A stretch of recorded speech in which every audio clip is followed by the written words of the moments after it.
Selamat datang di Suara Reboan, Suara Perubahan versi podcast. Ya, reboisasi. Jadi versi podcastnya. Ini kita sekarang udah datang ke episode kedua ya. Jadi episode kemarin kita bersama Hanum dan Gradi. Sekarang kita ada karakter baru coy. New character unlock. Ada Jilul di sebelah kanan saya. Halo. Jilul ini kalau Gradi kan kemarin sebagai pemerhati politik ya. Sekarang ahli polusi. Iya, Gue pemerhati apapun. Semuanya gue semua perhatiin. bisa. Kalau Jilul mau sebagai apa lo? Sini lo. Gue menggantikan Maria kemarin jadi jurnalis lah. Gitu. Oke, Jilul sekarang sebagai jurnalis statusnya ya. Jadi dia akan berbicara dengan kapasitas sebagai jurnalis. Nah, di episode kedua kali ini kita akan ngerespon si Suara Reboan yang versi yang episode keberapa sih polusi itu? 4 atau 5 ya, pokoknya tentang yang polusi lah. Jadi kita akan ngebahas tentang polusi yang dibahas di Suara Reboan beberapa minggu yang lalu ya. Dan sampai saat ini sebenarnya masih relevan sih, karena masalahnya masih berantai ya. Masih banget. Pasien di rumah sakit masih bertambah. Masih banyak. Bahkan anaknya teman saya sekarang kena pneumonia gara-gara ISPA. Padahal dia naik mobil tiap hari, tapi tetap kena ISPA. Entah kenapa, tapi yang pasti gara-gara polusi, bisa jadi. Nah, bicara tentang polusi ya, sebenarnya ada satu poin menarik yang di-highlight di Suara Reboan tentang polusi ini, yaitu udara itu sebagai hak. Ya, Benar gak? betul. Coba, udara itu bersih. Udara bersih itu hak setiap warga. Tapi itu kan nggak ada dalam konstitusi sebenarnya. Tapi ya kan gini, sebetulnya kenapa udara bersih itu adalah hak? Karena udara bersih itu kan, kalau istilahnya tuh ya apa ya nyebutnya ya, kalau ya susah sih kalau nyebut gampang ya, tapi bahasa konsepnya tuh barang publik lah gitu. Nah, kalau barang publik itu kan berarti dia punya publik ya, punya warga, berarti semuanya tuh punya akses ke sana yang sama, setara. Jadi kalau mau siapapun gitu kan, latar belakang sosialnya apapun, ya dia harus punya hak itu. Cuman kan masalahnya polusi ini kan justru mencerabut hak itu kan. Karena nggak ada udara bersih, makanya dampaknya kemana-mana tuh, ke kesehatan. Kan banyak tuh kan yang jatuh sakit, rumah sakit tiba-tiba naik tuh kasus, kalau nggak salah yang terkait dengan kardiovaskular, terkait dengan pernapasan, kan naik itu gara-gara polusi kan. Sama ada kerugian ekonomi, itu miliaran tuh tiap tahun. Nah, itu gimana sih maksudnya, kok dari udara terus tiba-tiba bisa nyambung ke kerugian ekonomi, itu perhitungannya gimana ya? Oh ya, karena kan gini ya, kan udara itu kesehatan ya, itu kan ngaruhnya ke kesehatan. Kalau misalnya udaranya kotor, lingkungannya tercemar, berarti kan kesehatan masyarakatnya menurun. Ekonomi itu kan digerakkan oleh manusia kan. Iya. Kalau manusianya sakit ya berarti produktivitasnya berkurang.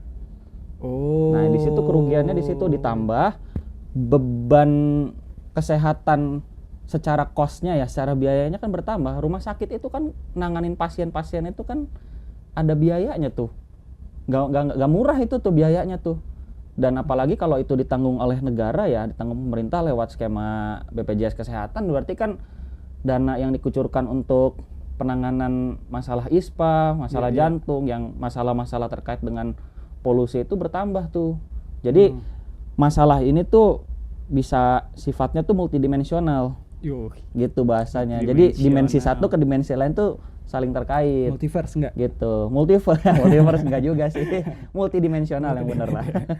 Emang gitu loh. Gue agak ragu sebenarnya. Jadi gini, kemarin ada omongan menarik tuh dari Mbak Melanie Subono kan. Jadi kita itu tanah bayar, ya kan? Tanah beli gitu, air beli. Sekarang udara juga beli gitu. Gimana belinya? Harus beli air purifier gitu kan. Harus pakai masker gitu. Untuk menghirup udara yang bersih dan terjaga dari udara yang kotor tuh kita harus keluar duit gitu kan. Itu seperti itu. Ini kemarin tadi ngomong soal yang kena ISPA ya di Jakarta itu. Ini data tahun ini ya. 1 semester aja ini, selama 1 semester di awal tahun ini itu menurut data Pemprov DKI itu sudah ada. Bentar, gue buka lagi nih. Oke.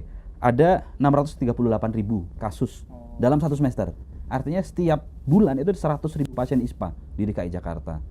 Itu kan udah banyak banget ya gitu. Gue ngebayangin Jakarta ini lama-lama kalau dibayarin kayak gini itu udah kayak di film-film yang distopia gitu. Oh, Mad Max. Mad Max gitu macam-macam gitu. Kita keluar gitu harus pakai masker yang apa namanya gede dan lain sebagainya gitu kan. Masa kita mau Jakarta kayak begini? Itu yang pertama yang menurut gua miris banget. Yang kedua, ketika pemerintah ya gagal menyediakan hak dasar, di sana swasta akan masuk. Ya, di sana swasta akan masuk, akan memenuhi itu gitu. Tapi kan kita akhirnya jadi bayar gitu. Jadi contoh misalkan air aja kita harus beli misalkan ya. Itu kita harus beli air galon gitu kan. Yang itu swasta yang nyediain, padahal itu hak dasar gitu kan. Tanah misalkan kita susah dapat, akhirnya kan dimonopoli oleh developer gitu kan dengan harga yang melambung tinggi jauh dari kapasitas ekonomi masyarakat. Sekarang udara gitu. Ada yang jualan air purifier gitu, Bang. Jadi ada aplikasi nih lucu ya. Aplikasi pengukur kualitas udara, tapi ujungnya jualan air purifier gitu loh. Jadi banyak ironi lah di polusi udara ini, banyak yang hilang gitu. Hak kita hilang, kita harus keluar uang lebih besar gitu. Otomatis kesejahteraan kita semakin menurun karena hak dasar kita nggak ada yang terpenuhin gitu. Ini kebayang sih, maksudnya kalau misalnya ini udah parah banget, mungkin lama-lama orang keluar udah pakai masker lagi loh, pakai ventilator. Sekarang rata-rata orang kalau kita keluar pada pakai masker kan? Tapi ventilator nggak bisa dibawa kemana-mana sih tahu gua. Jadi orang kemana-mana bawa tabung gas gitu, bukan tas yang diinin, tabung gas, ventilator. Tapi kalau kayak gitu jadi apa ya, barang udara itu jadi bukan, kita nggak bisa melihat udara itu sebagai taken for granted gitu ya. Ya emang itu sebagai sesuatu yang harus diperjuangkan gitu, karena emang kalau misalnya ini nggak dijaga ya ini bisa jadi barang langka, katanya ini bisa jadi barang langka yang kita butuh akses modal untuk bisa menikmati itu gitu. Bisa jadi gitu kan sih, bisa jadi gitu nggak? Iya, Ada jadi kemungkinan itu nggak? ya kan prinsipnya udara tuh sebetulnya masuk di pasal 33 ya. Ayat 3. Undang-Undang Dasar 45 tuh. Bumi, air, ya kan? Bumi, air dan udara. Dan bukan udara, apa, sumber daya alam yang ada di terapi masuk. Oh jangan ngubah-ngubah undang-undang. Ya kan sebenarnya sumber daya itu yang datang dari alam itu kan dia harus dikuasai negara dan digunakan untuk sebesar-besarnya kemaslahatan, kemakmuran rakyat. Berarti apa? Berarti udara itu dia harus dikelola. Konsepnya negara itu menguasai itu artinya tidak boleh ada pihak non negara yang menguasai itu. Karena apa? Kalau pihak non negara yang menguasai itu artinya nanti itu akan dikomodifikasi, dibuat bisnis tuh. Jadi barang privat, barang yang diperjualbelikan di pasar tuh, lo punya duit, ya lo punya kuasa gitu kan. Kalau bahas aja gitu kan. Tapi kan ini barang publik yang orang tuh harus akses itu, ini hak dasar banget gitu loh. Jadi kalau ini sampai negara aja abai, ya berarti negara gagal. Poinnya di situ, pemerintah gagal. Ngeri. Iya gitu kan. Iya. Nah ini kan tapi menjaga udara ini kan bukan cuma perlu peran kita kan sebagai misalnya sebagai subjek negara gitu, sebagai warga negara, tapi kan negara juga harus turut menjaga itu kan, meregulasi lah. Iya, kebijakan publik lagi-lagi, kebijakan Nah, publik. Kalau kita berkaca ke situasi polusi hari ini, lu kan udah riset mendalam tentang ini. Sebenarnya faktor yang menyebabkan polusi udara hari ini tuh apa? Sebenarnya pas di Suara Rebuan bilang ada PLTU dan transportasi ya. Nah tapi kalau menurut nih lo, sebenarnya apa yang bisa diregulasi gitu, dan sebenarnya gimana cara meregulasi si transportasi dan PLTU ini, kita bisa apa gitu loh? Oke. Kemarin itu yang menarik waktu KTT ASEAN ya.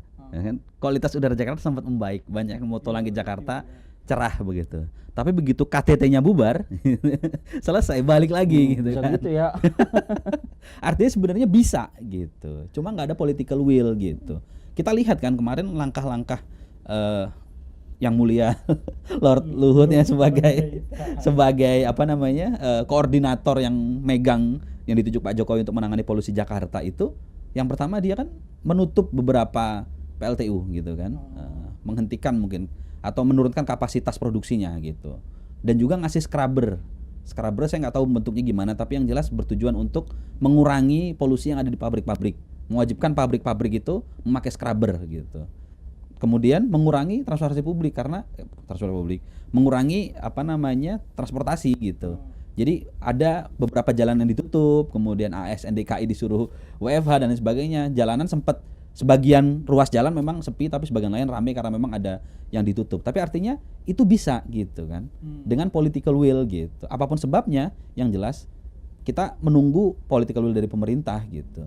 Mereka mau nggak sih gitu. Nah, ngomong-ngomong soal political will, sebenarnya ada yang menarik gitu yang udah dilakukan sama Gubernur DKI, mantan Gubernur DKI Jakarta ya, Pak Anies Baswedan, yang sekarang sedang running sebagai calon presiden gitu. Ketika ada citizen lawsuit, masyarakat menggugat gitu secara hukum, menggugat presiden, menggugat menteri, KLHK dan sebagainya, dan Gubernur DKI Jakarta, itu Pak Anies Baswedan menerima gugatan tersebut gitu dan melaksanakan gugatan itu. Sementara yang lain membantah, bahkan mengajukan banding sampai kasasi gitu. Artinya di sini kan kelihatan banget kontrasnya gitu. Harusnya pemerintah itu yang pertama mau mendengar, mau mengakui kalau salah, lalu memperbaiki kebijakan. Nah, persoalannya sekarang nggak begitu gitu loh. Denial, tapi kalau ada kepentingan lebih besar seperti kepentingan KTT ASEAN atau kepentingan ekonomi, baru diikutin. Jadi mazhabnya bukan mazhab kepentingan publik, tapi mazhabnya ya kepentingan nggak tahu ya. Mungkin Gradi bisa lebih detail. Apa grad kepentingannya grad kalau menurut lu? Nggak tahu. Iya. Sebenarnya kebijakan itu kan sebenarnya kalau yang dari dijelaskan dulu kan sebenarnya kebijakan jangka pendek ya sebenarnya. Nah, tapi kalau yang jangka panjangnya nih sebenarnya apa sih yang bisa dilakukan untuk bisa mengontrol kualitas udara ini gitu. Kalau misalnya apakah pernah ada sebelumnya yang melakukan kebijakan kayak gitu gitu. Nah, gini nih, gua udah senang nih kalau udah ngomongin penyebab dan solusinya, karena sebenarnya ini menurut gua ya, ini pemerintah pusat tuh perlu dikritik sebenarnya di sini. Wih, keras. Jadi gini, lingkungan itu kan sebetulnya bisa dilihat dari dampak sama penyebab ya. Nah, biasanya kalau kerusakan lingkungan, termasuk polusi nih, pencemaran udara itu, dampak yang paling besar dirasakan itu biasanya oleh kelompok bawah tuh, kelas bawah. Tapi penyebabnya itu biasanya datang dari kelas atas yang paling gede. Sama tuh kalau ngelihat data emisi misalnya. Emisi itu karbon itu yang paling gede itu kelompok-kelompok atas tuh yang nyumbang emisi paling besar, tapi yang paling ngerasain dampak dari emisi itu adalah kelompok bawah. Nah, yang menarik dari pemerintah pusat ini kita harus kritik ini sebetulnya, ini jadi masalah serius. Kan ada dua penyebab, PLTU sama transportasi. Oke, setahu gua semua sepakat sumbangsih polutan terbesar itu dari sektor transportasi. Kalau pakai datanya pemerintah pusat itu KLHK itu 44%. Tapi masalahnya adalah pusat ini yang waktu itu di statementnya kalau nggak salah Menteri Lingkungan Hidup itu bilang itu bukan PLTU. Padahal PLTU itu walaupun dia tidak sebesar transportasi tapi dia signifikan. Nah, sekarang kelihatan kan dari bagaimana cara penanganan polusi ini itu dilihat dari siapa yang paling disalahkan. Lo lihat aja deh alurnya deh. Paling disalahkan pertama dari sisi sektor itu transportasi. Nah, yang disasar dari transportasi apa? Perilaku. Gara-gara orang suka pakai kendaraan pribadi, ya kan? Orang kendaraan pribadi buat lalu lalang segala macem kan, itu ngeluarin gas emisi yang tinggi. Tapi kalau dilihat-lihat lagi, penanganannya itu justru keras banget tuh ke kelas bawah. Lo lihat aja coba, contohnya apa? Contohnya itu tilang. Oh, yang uji emisi. Lu bayangin motor kena 250.000, mobil 500.000. Nah, lu bayangin orang-orang yang pakai kendaraan pribadi, baik motor ataupun mobil yang nggak lulus uji emisi, itu kan biasanya kelas menengah ke bawah. Karena apa? Pertama, kendaraan mereka kendaraan tua. Terus orang kalau misalnya mau rutin servis itu kan, misalnya sepeda motor ya, itu kan biayanya nggak dikit tuh buat servis motor tuh kan. Pasti orang akan ngehindarin itu karena dia punya kebutuhan lain. Makanya dia selama kendaraan bisa gue pakai, sepeda motor masih gue pakai itu aja gitu. Ngapain gue servis? Tapi tiba-tiba nih gara-gara uji emisi tiba-tiba mereka kena. Lo bayangin yang paling ngerasain dampak dari polusi itu kelas bawah. Kenapa? Karena ya kelas atas kan enak ya, bisa beli tadi misalnya alat penyaring, air purifier dan segala macem kan. Tapi orang bawah ini kan yang paling ngerasain, tapi mereka yang paling disalahkan. Nah, itu problem tuh. Nah, gue mau menyoroti dari dua hal ini. Pertama dari sektor transportasi. Menurut gue, cara kita melihat itu kita tidak bisa semata menyalahkan perilaku masyarakat. yang harus dilihat itu adalah paradigma bagaimana tata kota itu justru selama berdekade-dekade ini justru memberikan insentif kepada orang untuk menggunakan kendaraan pribadi. Itu kan pilihan rasional ketika transportasi itu tidak disediakan secara memadai oleh pemerintah. Makanya kenapa ketika ini tidak memadai, orang akan menggunakan kendaraan pribadi, ditambah insentifnya gede. Gampang loh itu. Dapat dapat kredit sepeda motor tuh gampang banget. Modal KTP. Nah, itu yang menarik tuh disebut sama orang Greenpeace tuh ya, yang di Suara Rebuan kemarin. Itu kepentingan ekonominya tuh kuat, lobby industri otomotif tuh kuat di situ. Bayangin MRT yang katanya harusnya udah beberapa dekade lalu udah harusnya bisa dibangun, secara studi plan-nya itu udah bisa, tapi itu tertunda gara-gara lobbynya itu kuat. Yang kedua, masalah transportasi, lo lihat deh ada anomali di sini.